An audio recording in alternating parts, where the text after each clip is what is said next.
Chapter 5 Family Values, May 1997 to August 1998. Regina barely had time to clean the apartment, but the good news was she could make Rico's bail first thing in the morning and have her man home by dinner. 5 years they'd been together, and despite their problems, an affection lingered that had weathered the worst. Rico was not easy to live with, though he was handsome in an unusual way. The man had the face of a furtive little animal with a small chin and eyes that darted like a squirrel's. But Rico was a bulldozer of a man whose intensity of purpose could plow the earth from under you. When cops tried to describe his character, they'd twist their faces into knots before they'd give up and shake their heads. To call him ambitious would demean the word, make it less than gargantuan, and insult to a life he viewed as epic.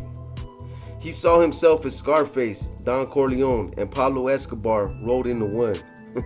His shelves were piled with gangster videos that perpetuated the fantasy, their romance outstripping the reality of a cramped apartment on the poor side of the freeway.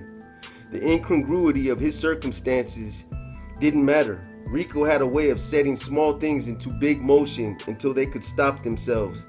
And once those wheels in his brain started churning, you knew you'd better jump away or end up crushed under the momentum. The tattoo on his right arm warned any doubters, a black Welga eagle framed with the words in flowery script, "Can't stop, won't stop." Rico's latest jail bid couldn't have come at a worse time. Regina was pregnant. The cops were all over her about Sal's murder, saying before it was over, she'd be jammed up in some huge conspiracy thing. 2 months passed since he was killed, and the heat was not letting up. Sheriff's deputies came to the apartment and grilled her and Irene about that night, as if the two of them had any clue where Sal was headed. Shit, it wasn't her fault if the man got himself into trouble. Why he ever put up a hand for his no-good brother was a mystery to all. Regina needed Rico home, needed him to be the husband and father he said he'd be. He was always promising to go to church with her, and God knows he needed the Lord's forgiveness for a few things. In a way, the whole mess with Sal might be God's way of telling Rico to get right with him. Rico began the vigil at his cell door around noon. When he didn't stand and listen, he paced. He was always nervous like that. It surely didn't come from the Native American side of his family. It was just Rico. His flair for storytelling, though, could certainly claim to have been sprung from his heritage. The only problem was his ideas flowed like a torrent, sometimes jamming in his brain while the words got stuck behind his tongue and teeth, fighting each other to get out of his mouth. Other times, he had the silvery voice of a preacher, his words clear, precise, and decisive. If it weren't for that fucking regiment boss Maikio, Rico might be the captain of Salinas, and from there, who knows? Already, La Familia had put him in charge of the administration for the region. That was because his mind worked like a businessman's, and he was skilled at planning and carefully executing operations. He'd shown initiative since the days he stole broccoli from the fields and sold it to the Chinese restaurants. His fellow criminals nicknamed him Broccoli Bandit for the brilliant little business. Rico believed his reputation for being a hothead was undeserved. He didn't do a job for pleasure or ego or revenge. If he had to deal with someone, it was for business reasons only. Those who criticized him failed to understand that for Rico, there was never anything personal about violence. Almost never. Despite these sterling qualities, Maikio wouldn't stop degrading him, so he says. At least that's the story going around town about one of the barbecues in Toro Park. Even back then, Maikio must have sensed Rico and Lobo's drift towards insubordination, because after other partiers wandered off, Maikio pulled out a gun. Later, embarrassing rumors circulated that Maikio had ordered Rico and Lobo to pick up the trash, every last disgusting piece, and Maikio kept his cuete aimed at them the whole time. People said it was an indignity Rico would never forget. Rico's papers and books were neatly stacked on the bunk, his meager toiletries collected. For hours, he paced in his cell. Then he stood with an ear to the door. Regina would have made bail before lunchtime. Releases were usually done in late afternoon, and he tried to be patient, to savor the moment. Even the guards said they were happy for him. It was only May, so he'd have all summer to show his appreciation to Regina. The baby might already be showing, but she really was a good-looking woman, and despite her sometimes abrasive front, as loyal as they come. A heavy metal door slammed at the end of the hall, followed by the familiar clanking of huge keys that looked like they were made for Casper the Friendly Ghost. In jail, each clank had a meaning, a familiarity, or a foreignness that told complete stories. On this day, the clank, clank, clank meant some lucky bastard was getting out. Boots on the cement floor clomped and echoed. The guards were moving his way. Time to shout out a farewell to the homeboys. The pod was in good order, and the norteños under his watch knew how to handle themselves. He could feel right about that. The regiment in Salinas was solid. With Pablo far away in Salinas Valley State Prison, there was once again an order in the county jail, a clear chain of command and cells so clean you could eat off the floor. The guards had noted their appreciation. The steps slowed until they stopped in front of his cell. He could tell there was a small group. The commander must have sent extra cops to escort his badass out of there. He saw the figure of a sheriff's deputy outside his door. Rico quietly gathered his things, eager to step into the hall and into freedom. An unfamiliar white man moved in to block his way. "You're not going anywhere," the man said. Regina was not a happy woman, pregnant, having to move again, and her man was not there to help with any of it. She just paid to take the block off the phone when Rico called collect. She'd been worried sick ever since she found out she couldn't pick him up at the jail.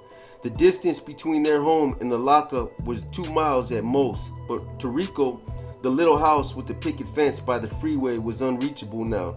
It might as well have been in Afghanistan. Regina accepted the charges and asked what the hell was going on. Rico told her a sheriff's homicide investigator had come to his cell the hour he was supposed to leave and had introduced himself as the man in charge of Sal's murder case. "You got new charges," the guy said, something about soliciting a murder. The cop showed Rico phone transcripts and said they had tapes too. Some fucking shit about a call from Soledad prison and this inmate over there saying things to the cops he never should have said about a priority hit on Pablo. And now, of course, it was all some big gang conspiracy. "No," the cop had said, "you're not going home for a long, long time." Rico confessed to Regina that he felt terrible hearing those words. He felt like fucking crying. He was ready to come home to her, and all of a sudden he was looking at 9 years minimum on this solicitation to murder Pablo, maybe 15. And there she was on her own, stuck with having to move to a new pad with the little one on the way. "I was packing, and all she did was lay on the fucking couch," she said. Rico suggested others might help her move, but she rejected the idea. She didn't want nobody snooping through her shit. "What do I got?" he asked. "Well, your papers and your clothes, things I'm going to put away." That reminded him of something important. He asked if she'd packed that other stuff, the document she was supposed to send him to help with the case. "Oh shit," she exclaimed, "the stuff about gangs." She admitted she'd already packed it all. "Man, Reg, he needed that research paper about his prison gangs. They used it in his last case to prove the NF didn't exist. His lawyer, a public defender who handled most of the Familia cases, had recently tried to pass him a copy, but the deputies wouldn't allow it in the jail. They called it gang-related contraband. That stuff's very rare. Nobody can hardly get it," he said. "We got it all the way from the University of Southern California." Rico made himself calm down. It wasn't fair to trip on Regina. She had enough going on. Dealing with kids and welfare and all that bullshit was taking a toll on her.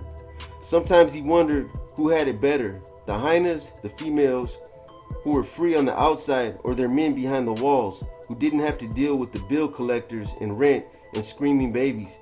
He tried a kinder approach. "The research paper could wait. I don't think it's greatly mandatory," he said gently, "because it ain't against the law to be the member of no gang." "Well, just fight your case the best way you can," she said, her words all sighs, heavy with the responsibilities of burdens of days without a partner. They talked on, dancing around the real question, the conversation they'd been dreading. It was time to face the fact that Rico might be gone for a very long time. Regina braced herself and asked Rico what he wanted her to do. It was simple, he said. He wanted her to wait for him. "Wait," she repeated with astonishment, as if she had not expected this, or as if she'd expected it but despite all logic, hoped and prayed he'd say something else. "Rico, you want me to wait?" Since bluntness was not winning her over, he tried light-hearted tact. He suggested that if she stuck it out with him, she just might make the Guinness Book of World Records for being the most patient homegirl on the planet, the best hyena ever, a super hyena. Regina did not see the humor. I never heard of no highness do no shit like that. The only one I ever heard of that's been kicking back so far is Lisa. Lisa, that's it? Rico asked.